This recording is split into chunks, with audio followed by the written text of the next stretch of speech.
राज ठाकरे मनसेच्या उमेदवारांना मार्गदर्शन करतायत। आमिषाला बळी पडू नका, मुंबईला आपल्याला वाचवायचंय असं त्यांनी सांगितलेलं आहे। तसंच मला खूप ऑफर आहे, मी सगळ्यांना पळवलं असंही राज ठाकरेंनी म्हटलेलं आहे। मुंबई आणि माणसासाठी ही शेवटची संधी आहे असंही राज ठाकरेंनी म्हटलेलं आहे। प्रत्येक बूथला आपली 10 लोक उभी करा, त्याचबरोबर बोगस मतदान झालं नाही पाहिजे असं सुद्धा त्यांनी म्हटलेलं आहे। तर या संदर्भात अधिक माहितीसाठी आपण जाणार आहोत आमचे प्रतिनिधी कृष्णात पाटील यांच्याकडे। कृष्णात, राज ठाकरे अनेक सूचना आणि कानमंत्र आपल्या उमेदवारांना देत आहेत, आणखी कोणकोणते कानमंत्र त्यांनी दिलेत?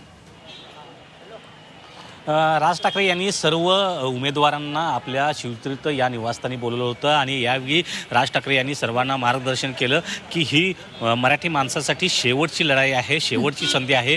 कुठल्याही परिस्थितीमध्ये हायगय करू नका, दुर्लक्ष करू नका आणि सतर्क राहा आणि कुठल्याही परिस्थितीमध्ये ही जर दाखवायची असेल, आपली एकजूट मराठी माणसांची एकजूट दाखवायची असेल तर कुठल्याही पैशांच्या आमिषाला बळी पडू नका आणि त्याचबरोबर मतदारांना देखील त्याच्या प्रकारे सांगा की कुठल्याही प्रकारे मराठी माणसांनी एकजूट निर्माण झाली पाहिजे या दृष्टिकोनातून। आणि त्याचबरोबर खास करून मला देखील अनेक ऑफर आल्या युतीसाठी, त्यावेळी देखील कुठल्याही आमिषाला मी बळी पडलो नाही, त्यामुळे तुम्ही देखील आमिषाला बळी पडू नका।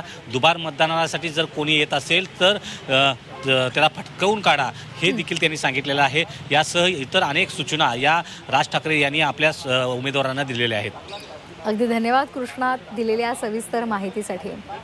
राज ठाकरे आपल्या उमेदवारांना भेटलेले आहेत, उमेदवारांनी त्यांची भेट घेतली आणि यावेळेला आपल्या उमेदवारांना राज ठाकरेंनी कानमंत्र दिलेला आहे।